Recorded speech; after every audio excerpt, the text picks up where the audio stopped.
Hi friends, welcome to my channel MN world. ఈరోజు మనం చూడబోయే రెసిపీ ఏంటంటే హైదరాబాద్ స్టైల్ చికెన్ బిర్యానీ.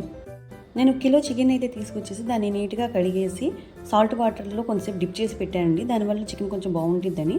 దాంతోపాటు ఆనియన్స్ డీప్ ఫ్రై చేసేసి ఫ్రైడ్ ఆనియన్స్ కిందగా మార్చుకున్నాను. చికెన్ బిర్యానీలో ఫ్రైడ్ ఆనియన్స్ ఉంటే చాలా టేస్ట్ బాగుంటుందండి. అందుకోసం ఉంటే కిలోకి 1/2 కిలో ఆనియన్స్ తీసుకున్నాను. సో దాంతో ఫ్రైడ్ ఆనియన్స్ అయితే రెడీ చేసి పెట్టుకున్నాను.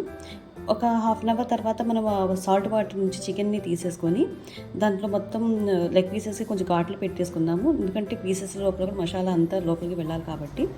దాంతోపాటు ఒక 1/2 కిలో పెరుగు అనేది నేను యాడ్ చేశాను. దాంట్లో కర్డ్ క్వాంటిటీ ఎంత ఎక్కువగా ఉంటే మనకి టేస్ట్ అనేది అంత బాగా వచ్చింది బిర్యానీలో. సో మనము కిలోకి ఒక 1/2 కిలో కన్నా ఎక్కువే పెరుగు తీసుకున్నాను. దాంతోపాటు అన్ని స్పైసెస్ అయితే దీంట్లోకి యాడ్ చేశాను. మనం ఈ చికెన్ని ఎంత ఎక్కువ టైం అయితే మ్యారినేట్ చేసి పెట్టుకుంటామో టేస్ట్ అయితే అంత బాగా వచ్చిందండి. వీలైతే 3-4 అవర్స్ ముందే మ్యారినేట్ చేసి పెట్టుకోండి. దీంతో మనము బిర్యానీ మసాలా, జీరా పౌడర్, ధనియా పౌడర్, మిరియాలు అండ్ చికెన్ మసాలా, అల్లం వెల్లుల్లి పేస్ట్, ఇందులో కావాల్సిన మసాలాలన్నీ యాడ్ చేసుకుందాము. వీటితో పాటు మనం ఆల్రెడీ రెడీ చేసి పెట్టుకున్న స్ప్రింగ్ ఆనియన్స్ని వీటిని యాడ్ చేశానండి. దీంతో పాటు కొంచెం పచ్చిమిర్చి చూడండి అన్నీ యాడ్ చేసుకుంటున్నాము. విధంగా కొంచెం కొత్తిమీర, పుదీనా కట్ చేసింది సన్నగా తురుమాలండి. దీంతో పాటు నిమ్మకాయని పిండాను. దీంట్లో మనం చికెన్ నిమ్మకాయ పిండితే చాలా టేస్ట్ అనేది బాగుంటుందండి. కంపల్సరీగా బిర్యానీలో మాత్రం నిమ్మకాయ అనేది యూజ్ చేయండి. దాంతోపాటు సాల్ట్ అండ్ కారం అన్నీ కర్రీకి కావాల్సినవన్నీ బిర్యానీలోకి వీటిలోని మనం మొత్తం యాడ్ చేసుకుంటాము. దీంతోపాటు మనం పసుపును కూడా యాడ్ చేసాము. సో వీటిని మొత్తాన్ని నీట్గా కలుపుకొని మనం ఫ్రిడ్జ్లో ఉంటే ఫ్రిడ్జ్లో పెట్టుకోవచ్చు. 3-4 అవర్స్ మినిమం అయితే 2 అవర్స్ అయితే ఉండాలండి. అప్పుడే టేస్ట్ అనేది బాగుంటుంది. 1 కిలో చికెన్కి 1 కిలో రైస్ అయితే తీసుకున్నాను నేను. నీట్గా కడిగి రైస్ని కూడా క్లీన్ చేసేసుకున్నాను. ఇప్పుడు ఈ రైస్ని ఉడకబెట్టడానికి వాటర్ క్వాంటిటీ అయితే తీసుకున్నాను. అంటే దీనికి కొలతలు అయితే అవసరం లేదండి. మామూలుగా ఎసరు వేసేదానికన్నా కొంచెం ఎక్కువ పెట్టుకుంటే చాలు. దాంట్లో బిర్యానీ ఆకు, చెక్క, లవంగ అండ్ యాలకులు, షాజీరా, కొంచెం నూనె ఉంటే నూనె, లేకపోతే నెయ్యి ఉంటే నెయ్యి, ఏది ఉంటే అది మొత్తం యాడ్ చేసేసుకోండి.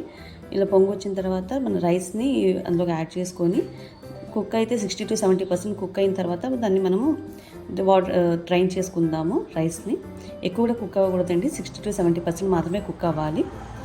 చూడండి ఇప్పుడు మనం దమ్ చేయడానికి రెడీ చేసుకుందాము. ఒక వెడల్పాటి గిన్నె తీసుకుని దాంట్లో ముందుగా రెడీ చేసుకున్న చికెన్ మొత్తాన్ని ఒక లేయర్ విధంగా పరుచుకుందాము. దానిపైన మనం స్టీమ్ చేసిన రైస్ ఉంది కదండి, ఆ రైస్ని మొత్తాన్ని ఒక లేయర్ కింద వేసేసుకుందాము. ఎందుకంటే ఇది ఆల్రెడీ 60% స్ట్రీమ్ అయిన రైస్ కదండి, ఉడికిన అన్నము. సో దానిపైన వేసుకొని కొంచెం ఫుడ్ కలర్ అయితే యాడ్ చేసుకున్నాను నేను. దాంతోపాటు కొంచెం గార్నిషింగ్ కోసం కొత్తిమీర, పుదీనా అండ్ దాంతోపాటు మనం ఆల్రెడీ ఫ్రై చేసి పెట్టుకున్న ఫ్రైడ్ ఆనియన్స్ని అయితే యాడ్ చేశాను. చూడడానికి కూడా చాలా ఎమ్మీగా ఉంది. దాని మీద నెయ్యిని అయితే వేసుకున్నాను. కొంచెం నెయ్యి అనేది ఎక్కువ ఉంటే దమ్ బిర్యానీలో టేస్ట్ అనేది బాగుంటుంది.